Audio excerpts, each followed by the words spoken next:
যারা জুয়াতে 1 লক্ষ টাকা জুয়াতে লাগালো, জেতার পর যেমন ক্রিকেট একটা জুয়া, ক্রিকেট খেলা হচ্ছে সমাজে আমাদের সোসাইটিতে বা অনেক দূরে। তো আপনি ক্রিকেট খেলে যে আপনি কি করলেন, 1 লক্ষ টাকা বাজি ধরলেন, জেতার পর 2 লক্ষ টাকা পেলেন। এটা কি আপনার বৈধ? এটা হালাল ইনকাম নয়, এটা হারাম। আল্লাহ তাবারক ওয়া তাআলা জানিয়ে দিলেন যে আমি আল্লাহর কাছে এই দুইটি জিনিসে যারা জড়িত রয়েছে, দুনিয়ার ভিতরে নাফা হতে পারে, তাদের জন্য সফল হতে পারে, কিন্তু আমি আল্লাহর কাছে এই দুইটি জিনিসে যারা জড়িত রয়েছে সবথেকে বড় গুনাহ। বন্ধু আমার ভাইরা, আমরা যদি এমন করে গুনাতে যদি হাবুডুবু খাই, তওবা যদি না করি, আল্লাহ তাবারক ওয়া তাআলা আমাদের গুনাহকে কেমন করে ক্ষমা করবেন? কেমন করে ক্ষমা করবেন? আমরা যদি তওবা না করি কেমন করে ক্ষমা করবেন? ওরে মুসলমান তোরা হারস না ঈমান, ওরে মুসলমান তোরা হারস না ঈমান, ওরে মুসলমান তোরা হারস না ঈমান, ওরে মুসলমান তোরা হারস না ঈমান। তুই যেদিন মরে যাবি, আজরাইল এসে ধরবে কষে, তুই যেদিন মরে যাবি, আজরাইল এসে ধরবে কষে, কে বাঁচাবে তোর প্রাণ? ওরে মুসলমান তোরা হারস না ঈমান, ওরে মুসলমান তোরা হারস না ঈমান। যদি পড়িস নামাজ রোজা, থাকতো না তোর পাপের বোঝা, যদি পড়িস নামাজ রোজা, থাকবে না তোর পাপের বোঝা, মরণকালে হবে রে তোর জান্নাতের আধার। ওরে মুসলমান তোরা হারস না ঈমান, ওরে মুসলমান তোরা হারস না ঈমান।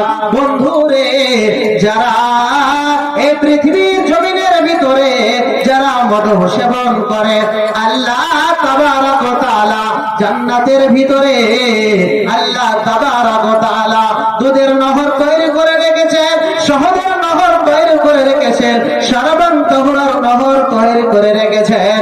4 প্রকারের নহর হবে, একটি দুধের নহর, একটি ঠান্ডা পানির নহর, আরেকটি হচ্ছে শহদের নহর, আরেকটি হচ্ছে শরাবের নহর। পৃথিবীর জমিনের ভিতরে যারা শরাব পান করবে তারা মাতাল হয়ে যাবে, তারা ঠিক মতো তারা চলতে পারবে না জমিনের ভিতরে। স্ত্রীকে মারধর করবে, ছেলেদেরকে মারধর করবে, কারণ তার বিবেক কাজ করেছে না, তার বিবেকটা উল্টো দিকে চলছে। বলতে পার ভাইরা, পৃথিবীর জমিনে যারা মাল খায়, যারা মদ খায়, যারা শরাব পান করে, তাদের চেতনাটা এত খারাপ, তাদের চেতনাটা এতই নগণ্য, তার ব্যালেন্স কাজ করে না। তাকে যদি মদ খেয়ে যদি কোনো ব্যক্তি যদি গাড়ি ড্রাইভিং করে, গাড়ি যদি চলায়, তাহলে ভাই অ্যাক্সিডেন্ট হবে না? হবে না ভাই? অ্যাক্সিডেন্ট হবে, নিশ্চিত অ্যাক্সিডেন্ট হবে ভাই। তো এই দুনিয়ার ভিতরে যারা মদ সেবন করবে, যারা নেশা দ্রব্য করবে, আল্লাহ তাবারক ওয়া তাআলা বলছেন, কি বলছেন? হাদিস সহিহ মুসলিম কিতাবুল আশরিবা, হাদিস নম্বর 2003। ওমর রাদিয়াল্লাহু তাআলা বর্ণনা করেন, বিশ্ব নবী সাল্লাল্লাহু আলাইহি সাল্লাম বলেছেন, কুল্লু মুসকিরিন হারাম ওয়া কুল্লু খামরিন হারাম।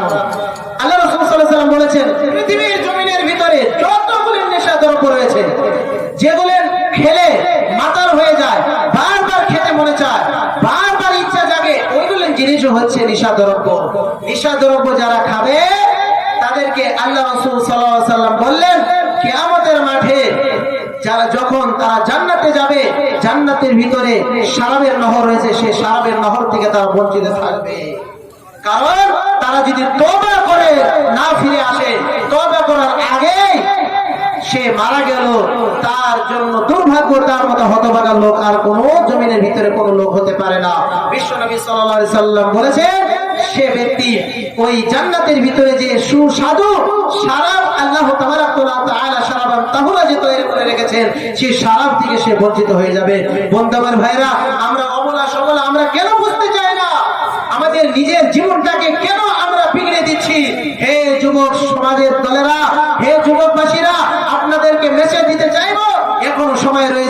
তওবা করে ফিরে আসো, আল্লাহর রাস্তায় ফিরে আসো। নতছ আল্লাহ তাবারক ওয়া তাআলা চারখানা যে নহর তৈরি করে রেখেছেন জান্নাতের ভিতরে, সেই নহর থেকে আমরা বঞ্চিত হয়ে যাব। বন্ধু আমার ভাইরা, ছোট্ট করে একটু উদাহরণ দেই।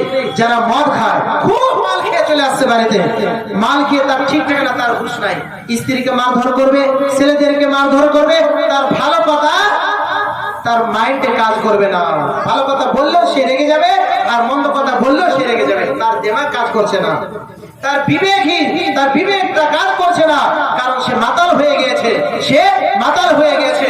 বন্ধু আমার ভাইরা, জমিনের ভিতরে যেটা শারাব, এই শারাব খেলে আমরা মাতাল হয়ে যাই, এই শারাব খেলে আমরা পাগল হয়ে যাই, এই শারাবটা পান করলে আমরা দেওয়ানা হয়ে যাই, এই মাদক দ্রব্য আমরা সেবন করলে আমরা পাগল হয়ে যাই, আমরা মাতাল হয়ে যাই, আমাদের হুঁশ থাকে না। এই দুনিয়ার শারাব আর কিয়ামতের মাঠে যে জান্নাতের শারাব, এই জান্নাতের শারাব আর দুনিয়ার শারাব কি এক হতে পারে ভাই? কোনোদিনও সমান হতে পারে না। জান্নাতে আরাম আর আরাম, কি সুন্দর ভাবে শারাবার তোহরা আপনি পান করবেন, আপনার হৃদয়টা শান্তি হয়ে যাবে, শান্তি হয়ে যাবে। বন্ধুদের ভাইরা, এই যুবক ভাইরা, এখনো সময় রয়েছে, তোমরা গুটখা ছেড়ে দাও, তোমরা মাদক দ্রব্য ছেড়ে দাও, তোমরা শারাব ছেড়ে দাও। আল্লাহ তাবারক ওয়া তাআলা হালাল রুজিকে, আল্লাহ তাবারক ওয়া তাআলা হালাল রুজিকে খেতে বলেছেন। আল্লাহ তাবারক ওয়া তাআলা জমিনের ভিতরে আমাদেরকে সৃষ্টি করেছেন তার আনুগত্য করার জন্য, আর কি সুন্দর সুন্দর ভালো ভালো রিজিক দান করেছেন। একটি আপেল খান, একটি সেব খান, একটি আম খান, একটি আনার খান, একটি কেলা খান। এই কেলার ভিতরে, আমের ভিতরে কত ধরনের ভিটামিন রয়েছে। আর যদি আপনি মদ সেবন করেন, আপনি যদি শারাব সেবন করেন, আপনি যদি গুটখা খান, আপনার দেহটা সারকার হয়ে যাবে। জমিনের ভিতরে বিশ্ব নবী সাল্লাল্লাহু আলাইহি ওয়াসাল্লাম বলেছেন, এমন দুটি পাপ রয়েছে, এই দুটি পাপ করলে আজীবন সে পাপের শাস্তি তার ভোগ করতেই থাকবে। সে যদি ফিরে আসে, সে যদি আল্লাহর রাস্তায়, যদি সঠিক রাস্তা যদি অবলম্বন করে, ফিরে যদি চলে আসে, তওবা যদি করে নেয়, কিন্তু দুনিয়া যতদিন বেঁচে থাকবে, ওই দুনিয়াতে যতদিন বেঁচে থাকবে, সে কি করবে? সে পাপের শাস্তি পেতেই থাকবে। দুইটি পাপ। নাম্বার 1, যারা গোপনে মাস্টার মিশন করবে, যারা গোপনে হস্তক্ষেপ করবে, এটা একেবারে বৈধ, একেবারে হারাম।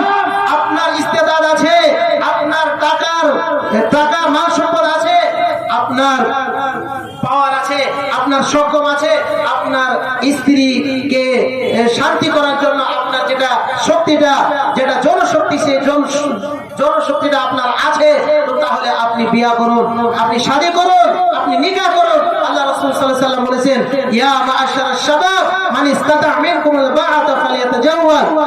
হে যুবকেরা, তোমরা শুনে রাখো, আমি বিশ্ব নবী সাল্লাল্লাহু আলাইহি ওয়াসাল্লাম বলছি, হে যুবকের দলেরা, তোমরা শুনে রাখো, তোমাদের কাছে যদি ইস্তেতাআত থাকে, টাকা পয়সার ইস্তেতাআত থাকে, আর যদি শরীরের তাকত যদি থাকে, স্বামী স্ত্রী করার যদি পাওয়ার যদি থাকে, জনক্ষমতা থাকে, তাহলে তোমরা কি করো? ফালিয়াতাজাওয়াজ, তোমরা বিয়ে করে নাও, শাদী করে নাও। আর যদি সেটা যদি তাকত না থাকে, তাহলে তোমরা কি করো? সিয়াম পালন করো, একে রাহে সিয়াম পালন করে যাও। বন্ধুদের ভাইরা, এই দুনিয়ার ভিতরে যারা গোপনে মাস্টারমাইশন করে, এই দুনিয়ার ভিতরে গোপনে যারা কি করবে, যারা কি করছে, গোপনে মাস্টারমাইশন করছে, এত বড় পাপ। আল্লাহর কাছে যদি আপনি ফিরে আসেন, আল্লাহ তো মাফ করে দিবেন, তওবা করলে আল্লাহ তাবারক তাআলা মাফ করে দিবেন, কিন্তু আপনার এর যেটা ক্ষতি, সেই ক্ষতিটা আপনার পেতেই থাকতে হবে যতদিন আপনি দুনিয়ার ভিতরে থাকবেন। বন্ধুদের ভাইরা, আর দ্বিতীয় পাপ হচ্ছে যারা মদ সেবন করবে, যারা মদ খাবে, যারা শরাব পান করবে দুনিয়ার ভিতরে, তাদের দেহটা, তাদের কলিজাটা, তাদের পাকস্থলীটা, ভিতরে যতগুলি ইঞ্জিন রয়েছে, মেশিন রয়েছে, এই মেশিনগুলো কি হয়ে যাবে? ড্যাম হয়ে যাবে, মেশিনগুলো খারাপ হয়ে যাবে। এটা ডাক্তারদের কথা, এটা সায়েন্সদের কথা। আপনি তো ফিরে এসেছেন, এই দুটি পাপ এত ভয়ানক পাপ, আজীবন এই পাপের শাস্তি আপনার ভোগ করতেই থাকতে হবে। অতএব হে যুবক দলেরা, আপনাদেরকে আমি একটি মেসেজ দিতে চাইবো, এই দুইটি পাপ থেকে আপনি রাস্তাটা দ্রুত বানিয়ে নেন। এই দুইটি পাপ থেকে ফিরে আসুন, আল্লাহর রাস্তায় আপনি ফিরে আসুন, কারণ এখনো সময় রয়েছে, দুইটি সময় রয়েছে। এই দুইটি সময়ের ভিতরে আল্লাহ তাবারক ওয়া তাআলা বান্দাদের গুনাহকে মাফ করে দেন, আল্লাহ তাবারক ওয়া তাআলার কাছে তওবা গ্রহণ হয়। এই দুইটি সময় যখন চলে আসবে, এক নম্বর হচ্ছে তুলু'ইশ শামসি মাগরিবিহা, আর যখন সূর্য পশ্চিম দিকে উদয় হবে, এখন সূর্য পূর্ব থেকে উদয় হয় আর পশ্চিম দিকে মার্জা, পশ্চিম দিকে ডুবে। কিয়ামতের আগে, কিয়ামতের মুহূর্ত সময়কালীন আল্লাহ তাবারক ওয়া তাআলা হুকুম করবেন, হে সূর্য তুমি পশ্চিম থেকে উদয় হও। পশ্চিম থেকে যখন উদয় হবে, কিয়ামতের যে বড় বড় 10টি আলামত রয়েছে, কিয়ামতের আলামত, কিয়ামতের লক্ষণ, এই 10টি আলামতের মধ্যে সর্বপ্রথম আলামত যেটা জাহির হবে, সর্বপ্রথম আলামত যেটা দেখা দিবে, সেটা হলো সূর্যটা পশ্চিম থেকে উদয় হবে, তখন তওবার দরজা বন্ধ হয়ে যাবে। হে যুবক ভাইরা, এখনো সময় রয়েছে।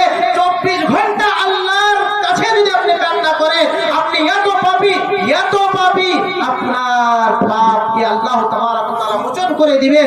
আল্লাহ তাবারক ওয়া তাআলা আপনার পাপকে গ্রহণ করে, আল্লাহ তাবারক ওয়া তাআলা আপনার গুনাহকে maaf করে দিয়ে আপনাকে পুনরায় মুমিন মুসলমান বানিয়ে দিবেন।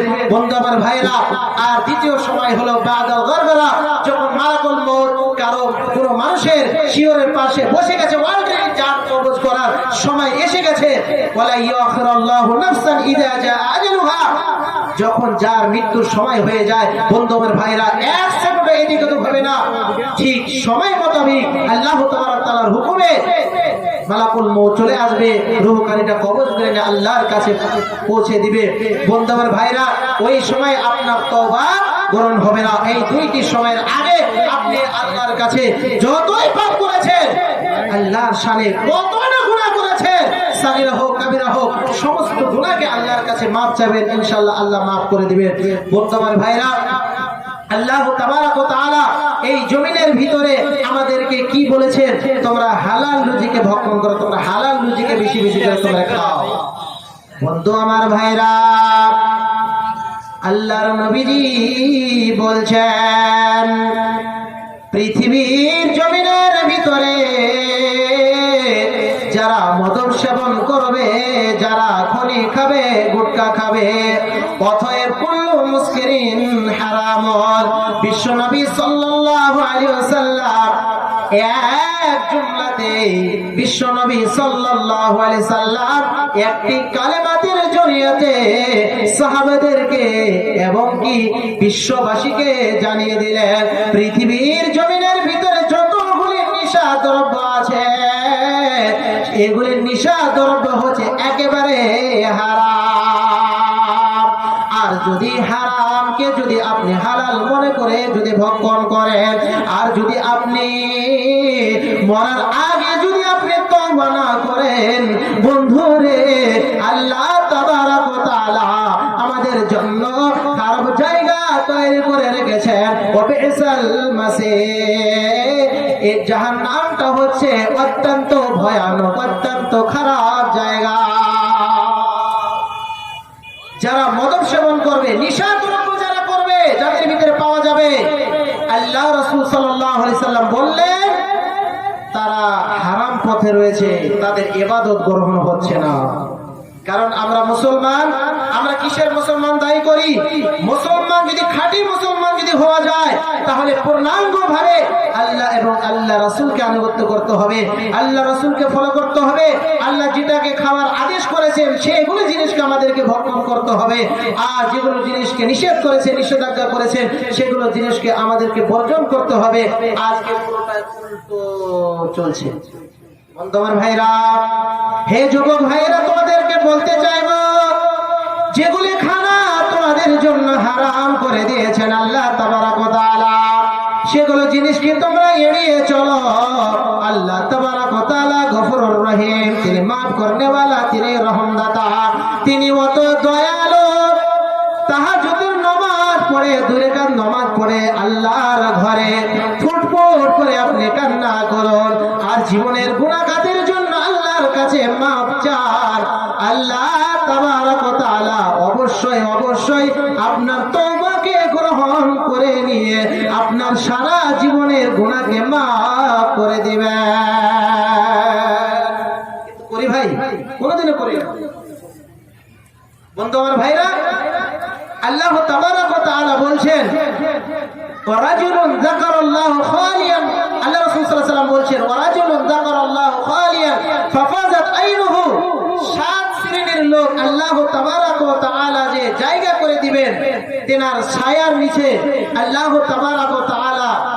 তো সে 7 শ্রেণীর মধ্যে নাম্বার 70 নাম্বার হচ্ছে ওই যুবক, যেই যুবক রাত্রি বেলায় রাত্রি তৃতীয় অংশতে 3 ভাগের 1 ভাগ অংশতে ফজরের আগে তিনি ভালো করে ওযু করে আল্লাহর মসজিদে গিয়ে 2 রাকাত নফল নামাজ পড়ে সে আল্লাহর কাছে এমন ভাবে তওবা করবে, আল্লাহর কাছে এমন ভাবে চাইবে, তার চক্ষু দিয়ে অশ্রু বের হবে, ফাফাজাত আইনুহু, সে এত কান্না করবে আল্লাহ তাবারক ওয়া তাআলা তার জীবনের গুনাহগাতাকে maaf করে দিবে। এমনটা কি কোনোদিন করে দেখেছি যুবক ভাই? কোনোদিন করে দেখিনি। অতএব আমি আর আমার আলোচনা লম্বা করব না, আমি আপনাদেরকে একটাই কথা বলবো যে যুবক ভাইয়েরা এখনো হুঁশিয়ার হয়ে যাও, নামাজ পড়ো, সালাত আদায় করো, সিয়াম পালন করো, আল্লাহ এবং আল্লাহ রাসূলকে আনুগত্য করো। আল্লাহ যেগুলো খানাকে হারাম করেছেন সেগুলো খানাকে বর্জন করো, তাহলে আমরা আল্লাহ তাবারক ওয়া তাআলার কাছে সফল হতে পারবো, নতজ সফল হতে পারবো না। বন্ধু আমার ভাইরা, আজমনগরে যতগুলো যুবক ভাইরা আছে আপনাদেরকে একটি মেসেজ দিব যে আপনারা যদি গুটখা খেয়ে থাকেন, বিড়ি খেয়ে থাকেন, তাম্বাকু খেয়ে থাকেন, আজ থেকে তওবা করে নেন। এই মজলিসে আল্লাহকে সাক্ষী রেখে, ফেরেশতাদেরকে সাক্ষী রেখে, উলামাদেরকে সাক্ষী রেখে এবং মানুষদেরকে সাক্ষী রেখে আল্লাহর কাছে তওবা করে বাড়িতে ফিরবেন ভাই, তওবা করে বাড়িতে ফিরবেন, যেন আমার জরিয়াতে যেন এমন ভাবে ভুল যেন না হয়, আমি যেন ভালোভাবে এই সুন্দর করে আল্লাহ এবং আল্লাহ রাসূলকে যেন ফলো করে আল্লাহ যেগুলো খানাকে বৈধ করেছেন সেগুলো জিনিসকে যেন আমরা ভক্ষণ করতে পারি, আর যেগুলোকে হারাম করেছেন সেগুলো জিনিসকে যেন আমরা হারাম ভেবে যেন সেগুলো জিনিসকে যেন আমরা বর্জন করতে পারি। আল্লাহ তুমি আমাদেরকে তৌফিক দান করো, আল্লাহুম্মা আমিন। রব্বুল আলামিন, তোমার কাছে দোয়া করি, হে আল্লাহ তুমি আমাদের যুবক ভাইদেরকে কবুল করে নাও, আল্লাহুম্মা আমিন। রব্বুল আলামিন, তুমি আমাদের যুবক ভাইদের যারা এইগুলো হারাম পথে যারা চলছে, আল্লাহ তুমি হারামকে বর্জন করে হালাল পথে চলার তৌফিক দান করে দাও, আল্লাহুম্মা আমিন। রব্বুল আলামিন, তুমি আমাদেরকে 5 ওয়াক্ত নামাজ আদায় করার তৌফিক দান করে দাও। যতদিন পর্যন্ত আমরা বাহিরে রেখেছি ঈমানের হালাতে রাখো, আর যখন মরবো কালেমা নসিব করে মৃত্যুবরণ করিও। কিয়ামতের মাঠে মুসিবতের সময় দাহিন হাতে আমলনামায় তুমি লিখিয়ে দিও রব্বুল আলামিন। এই বলে এই দোয়া করে আমার বক্তব্য এটি করছি। ওয়া মা তৌফিক ইল্লা বিল্লাহ। আসসালামু আলাইকুম ওয়া রাহমাতুল্লাহি ওয়া বারাকাতুহু।